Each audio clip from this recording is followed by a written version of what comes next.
Hey guys, I'm going to show you how to do a air handler, indoor air handler service today. This is for the cooling mode. Might be a few little small things to do differently for the heating mode, but this is going to be a pre-season cooling mode service. So it's relatively straightforward, and I'll show you the outdoor unit on a different video, which I'll put a link down below for that. So anyway, let's get started. Alright, so here's what we got. We've got a indoor unit. This is a heat pump air handler, and I've got this is the door you want to look for, your coil. Look for your line set going in, your copper tubes. That means it's going to the coil, and then of course you're going to have your drain over here. First thing on a visual inspection, what you want to do is look at your pan. If it's up in the attic, you're going to have a pan on it. If it's down in a crawl space or basement, you may not. So anyway, look at your pan. Let me get the light so you can take a better look and just see what the pan looks like. The pan will tell you a lot. If you can see this one spot right here, see where it's a little white? That means there's water been there. If your pan's solid white on the bottom, water's been in it at one time or another. If it's very white, you'll have a ring right here on the edge, then very noticeable. That means you've had water in there numerous times. And if you have any rust spots, that means you've had a constant problem with this unit. So if it's not your unit, you don't know the history, that's what you need to look for. Is look in the pan, it tells you a story. And if you had numerous problems, you need to check your drain line, go outside to where it ends, find out where it terminates, and it might even be covered with dirt, you know, pine straw, landscaping material, whatever. So anyway, I'm gonna pull this door off here, and this is going to give me access to my coil. And it's very important to know how the air flows on these things. Air flows from left to right. So that means when I clean this thing, I need to clean this side of the coil. And this is the drain pan. I'm gonna clean that drain pan. If I was to pull this panel off and clean this side of the coil, coming from this direction that way, it's not going to do me any good because my dirt's going to accumulate on the side where air flows. Let me get in here and get you a good view. It's not much on there, but it definitely is some. So we're going to get in there with the coil cleaner, and I'm going to spray this down. This is indoor coil cleaner. It's self-rinsing coil cleaner. You don't have to rinse it off if you're going to run it in air conditioning mode afterwards. We're still running a little bit of heat from time to time, so I'm actually going to take water and back spray this coil back off once I finish to make sure it's all done. Let me get my light in here. But I'm trying not to do this on a test stand or something, so you can see real deal how it's done at your house. Everybody's house is a little bit different. Sometimes people are lucky enough to have these things in basements and they're easy to get to, but most cases they're not. Just like this one, got to get on your knees and get at it. But it's really important to keep this thing clean. You can't get good pressure readings and test your refrigerant if the coil stopped up. And also this drain, this cleaner, is going to go down through my drain and help clean my drain out at the same time. And then I'm going to clean the bottom down here. So it's kind of a double duty cleaner. But don't use a real harsh indoor cleaner. It will foam up. That foam, you go cut your air handler on. If you don't rinse it off, that foam will get in your motor, and your motor is going to be toast. So don't do it.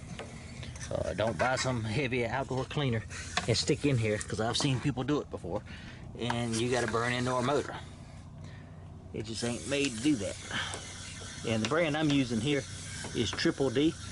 I've used Triple D for years and years and years, and it's always done a good job. And it's heavy enough, if you mix it highly concentrated, you can use it for outdoor cleaner too. Alright, and that's all really dirty. And there's the bottom of the coil there. And you can see this cleaner is running right off and straight down into my drain. And now I'm cleaning my drain out at the same time.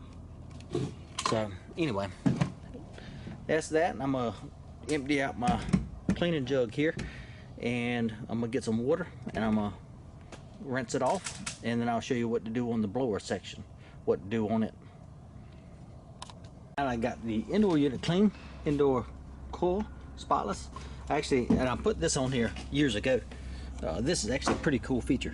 It's a lid that you can lift up, and you can clean your drain line out, and it comes with a little flap.